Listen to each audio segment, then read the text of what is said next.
Friends, good evening and welcome to my channel तैयारी जीत की। तो चलिए हम कंटिन्यू करते हैं अपना उत्तर प्रदेश लेखपाल भर्ती के लिए जो ग्रामीण परिवेश की प्रीवियस ईयर का सेट जो है आज प्रीवियस ईयर का सेट जो है सेट नंबर 3 हम करने जा रहे हैं दोस्तों। सेट नंबर 1 और सेट नंबर 2 हम ऑलरेडी कर चुके हैं और वीडियो उसकी अपलोड हो चुकी है। ठीक है दोस्तों, तो स्पेशल जो क्रैश कोर्स चल रहा है हमारा प्रीवियस ईयर सेट लगाकर और एक टॉपिक वाइज भी चल रहा है। ठीक है दोस्तों, तो आप जौन सी वीडियो लेना चाहते हैं और जो भी वीडियो आप देखना चाहते हैं आप फ्री ऑफ कॉस्ट देख सकते हैं। सिर्फ आपको चैनल को लाइक शेयर सब्सक्राइब करना है, जिसका आपको कोई शुल्क नहीं लगता है। क्लियर? तो चलिए फिर हम अपना जो है सिलेबस वीडियो को अपना पूरा कंप्लीट शुरू करते हैं। ठीक है दोस्तों, तो जैसे कि आप देख रहे हैं उत्तर प्रदेश लेखपाल के लिए निकली हुई है। ठीक है, और हम ग्रामीण परिवेश करने जा रहे हैं दोस्तों। और ग्रामीण परिवेश जो है आजकल लेखपाल के लिए काफ़ी इंपॉर्टेंट मानी जाती है और 1/4 भाग जो है लेखपाल का ही हिस्सा आ रहा है। ठीक है, तो हमें इसकी तैयारी भी ज़बरदस्त करनी है ताकि हम 22+ मार्क्स गेन कर सकें। क्लियर? चलिए तो हम स्टार्ट करते हैं। जो है 1 से 30 में आपको पहले करवा चुका हूं दोस्तों, ये 31 से। ठीक है, या 30 करके मैं क्वेश्चंस एक वीडियो में आपको टेस्ट लेता हूं ताकि आपकी तैयारी कितनी है वो आपकी पता चल सके। ठीक है, और प्रीवियस ईयर जितना आ चुका है वो आपका क्लियर हो जाए। ठीक है, वो आपका एकदम क्लियर हो जाए। क्लियर, ताकि प्रीवियस ईयर का आपका कोई डाउट ना रहे।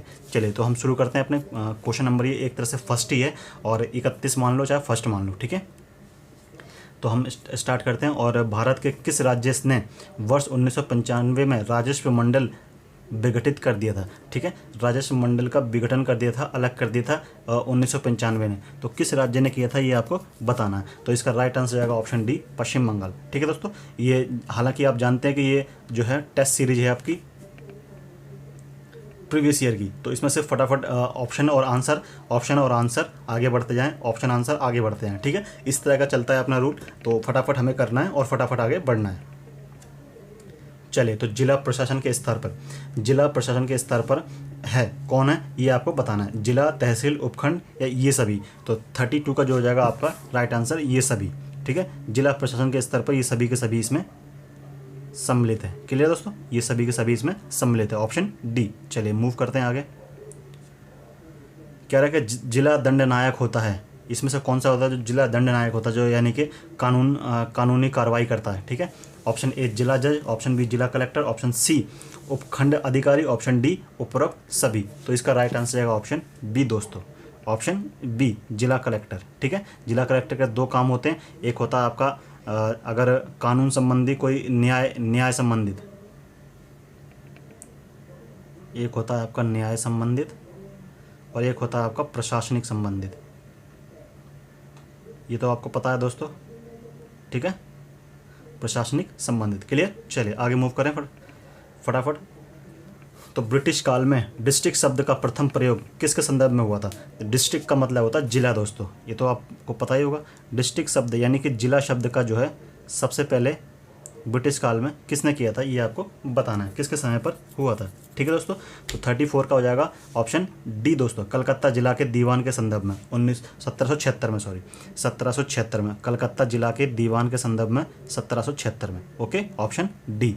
क्लियर? चलिए मूव करें आगे। कहा गया कि भारत में कलेक्टर पद सर्वप्रथम सृजित हुआ था, किस वर्ष हुआ था ये आपको बताना है। तो इसका राइट आंसर क्या जाएगा 35 का ऑप्शन ए दोस्तों, 1772 में। 1772 में आपका कौन सा कलेक्टर का पद, ये कलेक्टर का पद सबसे पहले आया था। ठीक है दोस्तों, कलेक्टर। ठीक है, और कैसे आया था? क्योंकि ये जो है राजस्व से रिलेटेड जो टैक्स या कर होता था, जो पैसा आता था उसको कलेक्ट करता था। कलेक्ट करने वाले को हम कलेक्टर कहते थे पहले। ठीक है, जो राजस्व कलेक्ट करता था उसको हम कलेक्टर बोलते थे और ये पद जो है वहीं से सृजित हो गया है। क्लियर? चलिए मूव करें आगे। तो आगे कह रहा है निम्नलिखित में से कौन सा भूमि सुधार है? ठीक है, तो मध्यस्थ का उन्मूलन करना, यानी जो बीच में दलाल हुआ करते थे, ठीक है, उसको हटा देना, यानी उसको बंद कर देना। कष्टकारी सुधार, जो कष्टकारी व्यवस्था चली थी उसको हटा देना या उसको उसमें सुधार कर देना। भू जोत की अधिकतम सीमा का निर्धारण कर देना। ठीक है, भूमि जोत के लिए जो अधिकतम सीमा होती थी उसकी निर्धारण कर दिया गया। भूमिहीनों को कृषि योग्य भूमि वितरण करना, जिनके पास भूमि नहीं है उनको भूमि प्रदान करना, या फिर चकबंदी। ठीक है, जो 5 पॉइंट दे रखे हैं तो इसमें से आपको बताना है कि इसमें से कौन से सही है। 1 2 3 सही है, या फिर 2 3 4 सही है, या फिर 1 3 4 सही है, या फिर सभी के सभी सही हैं। तो 36 का आपका डी हो जाएगा, उपरोक्त में से सभी। ये सारी की सारी जो है सुधार कार्य हुए थे दोस्तों, ठीक है। ये सारे के सारे भूमि सुधार कार्य से जुड़े हुए हैं। क्लियर? तो ऑप्शन डी उपरोक्त में से सभी। क्लियर? चलिए आगे मूव करें। आगे क्या रहा है कि भूमि सुधार हेतु कानून बनाने की शक्ति किसके पास है। अगर भूमि को सुधार करना है और उस पर कानून बनाने की जरूरत होगी तो कौन कर सकता है दोस्तों? ऑप्शन ए केंद्र सरकार, ऑप्शन बी राज्य सरकार, ऑप्शन सी पंचायती राज व्यवस्था, ऑप्शन डी ए और बी। तो 37 का हो जाएगा दोस्तों ऑप्शन बी राज्य सरकार, क्योंकि ये राज्य सरकार का कानून के अंतर्गत आता है दोस्तों, ठीक है। तो राज्य सरकार यानी कि ये राज्य सूची में आता है। आपका भू संबंधित जो कानून बनते हैं या भूमि सुधार के जो कानून होते हैं वो राज्य सूची में आते हैं, इसलिए उसको कौन? राज्य सरकार ही बनाएगी। ठीक है दोस्तों, क्लियर? चलिए आगे मूव करते हैं। कभी कभी क्वेश्चन ये भी आता है कि जो भूमि सुधार कार्यक्रम है वो किस सूची में आता है, राज्य सरकार, केंद्र सरकार या समवर्ती सूची? तो आपको बता देना है राज्य सरकार। क्लियर? चलिए, भूमि सुधारों से संबंधित विषयों का उल्लेख भारतीय संविधान के 7वीं अनुसूची के किस सूची में है? ठीक है, देखिए अब अभी जस्ट मैंने यही आपको बताया और यही आपके सामने प्रश्न आ गया। तो किस सूची में भूमि सुधार से संबंधित दोस्तों किस सूची में रखा गया? संघ सूची, राज्य सूची, समवर्ती सूची, या फिर इनमें से कोई नहीं? तो 38 का जाएगा आपका डी कह रहा हूँ, बी यानी कि राज्य सूची। क्लियर? चलिए मूव करें आगे। पटवार या पटवारी इलाके का सारा रिकॉर्ड रहता है, ठीक है। किसके पास रहता है दोस्तों? सरपंच के पास, ग्राम पंचायत के पास, पटवारी के पास या गिरदावर के पास? तो 39 का जाएगा आपका सी पटवारी के पास, ठीक है। पटवार इलाके का मतलब है जो खेत खलिहान होते हैं आसपास के, ठीक है। तो उसकी जानकारी किसके पास? पटवारी के पास ही रहेगी। तो उसको पटवार का इलाका या पटवार का क्षेत्र कह देते हैं, ठीक है दोस्तों, क्योंकि उसकी सारी की सारी जानकारी किसके पास रहेगी? पटवारी के पास। तो पटवारी का क्षेत्र पटवार क्षेत्र। क्लियर? चलिए, तो इसका राइट आंसर जाएगा ऑप्शन सी। नेक्स्ट मूव करते हैं। कह रहा है कि प्रत्येक गांव की सारी जानकारी का मानचित्र होता है, किसके पास होता है? सरपंच के पास, पटवारी के पास, गिरदावर के पास या फिर बीडीओ के पास, ठीक है। तो 40 का इसका राइट आंसर जाएगा ऑप्शन बी पटवारी के पास। तो जितना भी खेत से संबंधित है, ठीक है, सिर्फ उसे कर वसूलना नहीं है, ठीक है, उससे पैसा वसूलना नहीं है, उसकी जितनी भी जानकारी है, खेत किसके नाम है, खेत में कितने मालिक हैं, खेत में कौन सी जुताई हुई है, कौन सी फसल उगी है, कौन सी फसल नहीं उगी है, कब इसको सिंचाई किया गया था, कब से सूखा पड़ा है, इसका मानचित्र कैसा है, इसके खेत में कितने पेड़ लगे हैं, इसके खेत से कौन सा सड़क निकला हुआ है, ये सारी की सारी जानकारी जो है आपकी पटवारी के पास रहती है। पटवारी जो कि आज के समय पर दोस्तों क्या हो गया है? लेखपाल हो गया है, ठीक है, लेखपाल हो चुका है ये दोस्तों, ये तो आप जानते ही होंगे। क्लियर दोस्तों? क्लियर? चलिए आगे मूव करते हैं। तो इसका राइट आंसर ऑप्शन बी हो जाएगा। तो मानचित्र की जानकारी जो किसके पास? पटवारी के पास। आगे मूव करते हैं। आगे कह रहा है कि एक पटवारी का सीधा संबंध होता है, किससे होता है?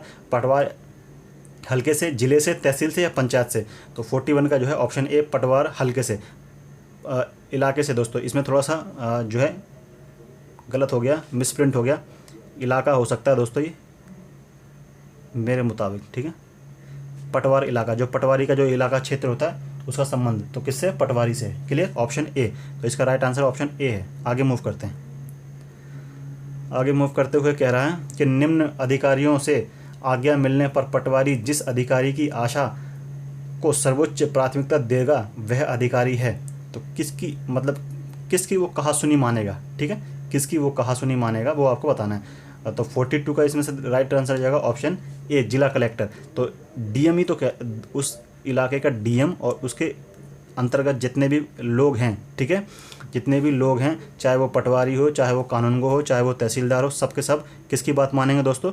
इसी की बात मानेंगे। इसको डीएम के नाम से भी जाना जाता है, डिस्ट्रिक्ट मजिस्ट्रेट, ठीक है दोस्तों। चलिए आगे मूव करते हैं। कह रहा है कि पटवारी के कार्यों का समान निरीक्षण अधिकारी। तो अब पटवारी काम सही कर रहा है या नहीं कर रहा है, ठीक है, तो इसका जो निरीक्षण करता है वो कौन करता है? Option A sarpanch, option B girdawar kanungo, option C pradhan और ऑप्शन डी बीडीओ। तो 43 का आपका राइट आंसर जाएगा ऑप्शन बी कानूनगो, ठीक है, गिरदावर कानूनगो। क्लियर? गिरदावर बोलते हैं या फिर कानूनगो बोलते हैं। क्लियर? चलिए, पहले समय पर गिरदावर बोलते थे, अब इसका नाम कानूनगो हो गया है। क्लियर? चलिए आगे मूव करते हैं। कानूनगो के अंडर में ही आपका कौन काम करता है? लेखपाल काम करता है। सबसे नीची पोस्ट जो है लेखपाल है, फिर उसके बाद कानूनगो आता है, ठीक है, फिर उसके बाद जो है तहसील नहीं, एक तहसील से नीचे आता है एक कौन सी तहसील आती है, तहसील अभी आएगा दोस्तों, यहाँ पर मैं तहसील बता देता हूँ, ठीक है। उसके बाद फिर अपर तहसील आती है, फिर उसके बाद जो है बड़े अधिकारी पद आते हैं। क्लियर। चलिए, तो नेक्स्ट हमारा कह रहा है कि संविधान के जिस अनुच्छेद के अंतर्गत जिला कलेक्टर को अपने कार्यकाल की सूचना प्रदान की गई है वह अनुच्छेद कौन सा है। तो किस अनुच्छेद के तहत ये बताया जाता है कि आपको इतने कार्यकाल तक आपको ये काम करना है या यहाँ रहना है, ठीक है। तो ये 44 का राइट आंसर हो जाएगा आपका ऑप्शन सी 311, अनुच्छेद 311 के तहत, ठीक है। अनुच्छेद 311 के तहत कलेक्टर पद का जो है इसके अंदर दिया गया है उल्लेख। अपने उत्तरदायित्व के निर्वाह के लिए जिला कलेक्टर के रूप में होते हैं, तो आपको बताना है कितने होते हैं, ठीक है। रूप कितने होते हैं ये आपको बताना है। Option A 3, option B 4, option C 6, option D 5। तो 45 का राइट आंसर हो जाएगा ऑप्शन डी 5। क्लियर। रूप कितने होते हैं इनके? 5 रूप होते हैं, ठीक है। क्लियर। चलिए मूव करें आगे। आगे कह रहा है कि निम्न में से गिरदावर कानूनों पर नियंत्रण रखता है, कौन नियंत्रण रखता है। Option A sarpanch, option B प्रधान, option C tehsildar, option D प्रमुख। तो 46 का राइट आंसर जाएगा आपका ऑप्शन सी तहसीलदार। क्लियर है दोस्तों। तहसीलदार होता है जो किससे, कानूनगो से बड़ा, कानूनगो से नीचे जो होता है वो आपका लेखपाल होता है, लेखपाल से ऊपर आपका कानूनगो होता है और कानूनगो से ऊपर आपका तहसीलदार होता है। क्लियर। चलिए, पटवार हल्के के रिकॉर्ड में तत्काल सुधार करता है, कौन करता है ये आपको बताना है। उसके इलाके के जो अगर कोई चीज़ें नाम चेंज करना है या फिर ज़मीन स्थानांतरित करनी है या किसी और के नाम करना है या फिर उसमें कोई संघर्ष चल रहा है या फिर किसी चीज़ का झगड़ा चल रहा है तो उसका रिकॉर्ड या फिर उसमें कोई बदलाव करने हैं या उसको मॉडर्नाइजेशन करना है या फिर उसके प्रूफ होते हैं उसमें चेंजेस करने हैं या नाम चेंजेस करने हैं, तो ये सब करने का किसको हक जाता है वो आपको बताना है। सरपंच को, पंच को, प्रधान को, पटवार को। पटवार बोल दो या पटवारी बोल दो। तो 47 का डी हो जाएगा दोस्तों। Clear, D. चलिए नेक्स्ट बढ़ते हैं। गांव में भू राजस्व वसूली का कार्य किया जाता है। अब राजस्व का वसूली कौन करता है दोस्तों गांव में, वो आपको बताना है। Option A patwari, option B girdawar, option C sarpanch, option D tehsildar द्वारा। तो इसका राइट आंसर हो जाएगा ऑप्शन ए दोस्तों पटवारी। क्लियर, ऑप्शन ए पटवारी। कहीं कहीं पर दोस्तों गिरदावर कानूनगो दे रखा है दोस्तों, कानूनगो, ठीक है। और मुझे भी लगता है कि इसका आंसर कानूनगो है, ठीक है। पटवारी तो सिर्फ लेखा जोखा रखता है, ठीक है। पटवारी सिर्फ लेखा जोखा रखता है, भू राजस्व की वसूली नहीं करता है, ठीक है दोस्तों। मुझे ये जो है ये थोड़ा सा रॉन्ग लगा है, लेकिन क्या है कि UPSSC ने इसको सही माना है इसीलिए, या फिर उनसे कहीं गलती हुई है, ठीक है। लेकिन जहाँ तक मेरा मानना है, ठीक है, जहाँ तक मैंने पढ़ा है तो कानूनगो होता है दोस्तों। कानूनगो जो है वो भू राजस्व की वसूली करता है। क्लियर। चलिए, या फिर अमीन, या कहीं कहीं पर अमीन माना जाता है, अमीन। क्लियर। चलिए मूव करते हैं आगे मूव करते हुए कह रहा है कि राज्य लोक सेवकों की भर्ती का कार्य किया जाता है किसके द्वारा। राज्य लोक सेवा आयोग द्वारा, स्वयं विभागों द्वारा, किसी संस्था या समिति द्वारा, या उपरोक्त में से सभी। तो 49 का राइट आंसर जाएगा ऑप्शन डी, किसी के भी द्वारा। ऊपर में से कोई भी कर सकता है दोस्तों, ठीक है। क्या, राज्य लोक सेवकों की भर्ती कोई भी कर सकता है, ठीक है। चलिए मूव करते हैं आगे। भारत में स्थानीय स्वायत्त शासन का प्रारंभ कब से माना जाता है। तो भारत में स्थानीय स्वायत्त शासन का प्रारंभ option A 1687, option B 1684, option C 1689, option D 1690। तो 50 का आंसर हो जाएगा आपका राइट आंसर ऑप्शन ए दोस्तों। ऑप्शन ए हो जाएगा 1687 से, ठीक है दोस्तों। चलिए आगे मूव करें।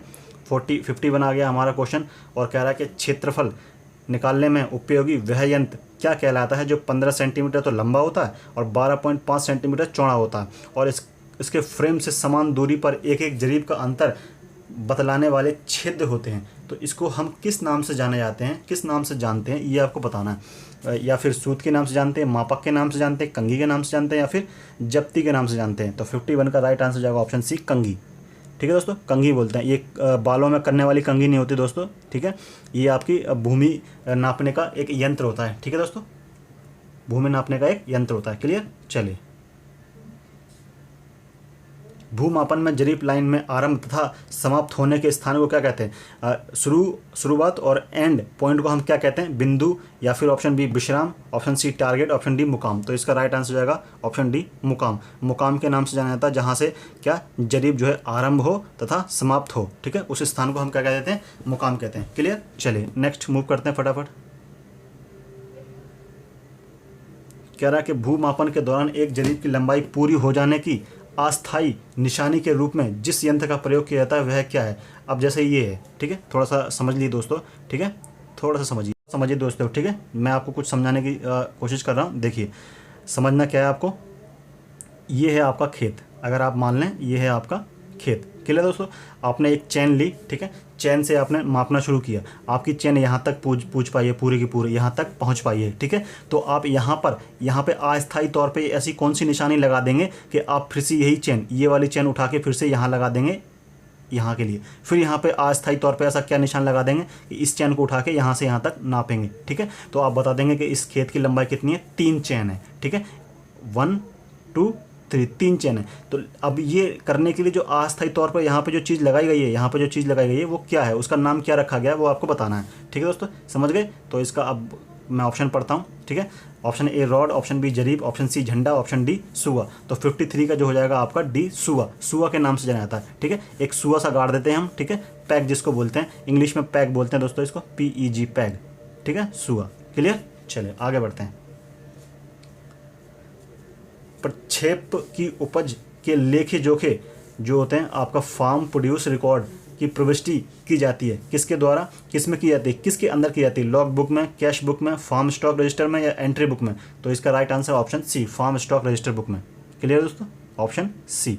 चलिए नेक्स्ट कह रहा है कि किसी गांव के भू खंडों को एक विशिष्ट क्रमांक से दर्शाने वाला मानचित्र क्या कहलाता है? अगर हम किसी चीज़ को विशिष्ट रूप से दर्शाएं, ठीक है, या दिखाने की कोशिश करें तो उसको क्या कहेंगे? लेखा चित्र कहेंगे, खसरा कहेंगे, नक्शा कहेंगे, लेखा वही कहेंगे। तो 55 का आपका राइट आंसर हो जाएगा ऑप्शन बी, खसरा। खसरा बोलते हैं दोस्तों, और इसके अंदर 23 खाने होते हैं। कितने खाने होते हैं दोस्तों? 23 खाने होते हैं। क्लियर? ये होगा आपका ऑप्शन बी। आगे मूव करते हैं। निम्नलिखित में से किस उपकरण का प्रयोग भूमापन में नहीं किया जाता? अब भूमापन में कौन कौन से किए जाते हैं ये आपको पता होना चाहिए, तभी आप बता देंगे कि इनमें से कौन सा नहीं होता। जरीब बिल्कुल करते हैं, चैन से हम करते हैं। कंपास, हाँ कंपास से भी करते हैं, ठीक है। थोडालाइट, बिल्कुल थोडालाइट एक इंजीनियरिंग में उपयोग किया जाने वाला एक उपकरण है दोस्तों। बैरोमीटर, ये नहीं करते दोस्तों, आप तो दूर से ही पहचान लेंगे। बैरोमीटर का किस में करते हैं? दाब नापने में, प्रेशर नापने में, ठीक है, प्रेशर नापने में बैरोमीटर का इस्तेमाल किया था, तो ये नहीं होगा आपका, जाहिर सी बात है। क्लियर? चलिए ऑप्शन डी इसका राइट आंसर है। आगे 57 पढ़ते हैं। वसूली कीमत सामान्यतः किस स्तर पर निर्धारित की जाती है? तो इसमें से राइट आंसर आपको बताना है। 57 का आपका राइट आंसर होगा ऑप्शन ए, बाजार कीमत से कम पर, ठीक है। जो वसूली कीमत होती है वो आपकी बाजार कीमत से कम पर आपका निर्धारित की जाती है। क्लियर? चलिए ऑप्शन ए इसका राइट आंसर हो जाएगा। नेक्स्ट मूव करते हैं। 58, शाहजहानी जरीब की कुल लंबाई कितनी होती है? शाहजहानी जरीब की कुल लंबाई बतानी है। 170 फीट, 182 फीट, 165 फीट या 142 फीट। तो 58 का हो जाएगा आपका राइट आंसर 165 फीट, यानी कि सी ऑप्शन। सी ऑप्शन आपका 165 फीट। क्लियर? चलिए आगे मूव करते हैं। कह रहा है कि मीट्रिक जरीब में कड़ियों की संख्या कितनी होती है? तो कड़ियों की संख्या बतानी, कितनी कड़ियों से एक मीट्रिक जरीब बनती है। ये नाम है दोस्तों, मीट्रिक जो है आपका एक नाम दिया गया है, एक चैन को नाम दे दिया मीट्रिक, ठीक है। मीट्रिक आपका नाम दे दिया चैन को, ठीक है। चैन को हम जरीब बोलते हैं हिंदी में, शुद्ध हिंदी में जरीब बोलते हैं, और इसको चैन बोलते हैं इंग्लिश में, ठीक है, CHAIN। क्लियर? तो इसमें कितने लिंक होते हैं? 100, 150, 119 या 112। तो इसका राइट आंसर जाएगा ऑप्शन ए, 100। क्लियर? चलिए आगे मूव करते हैं।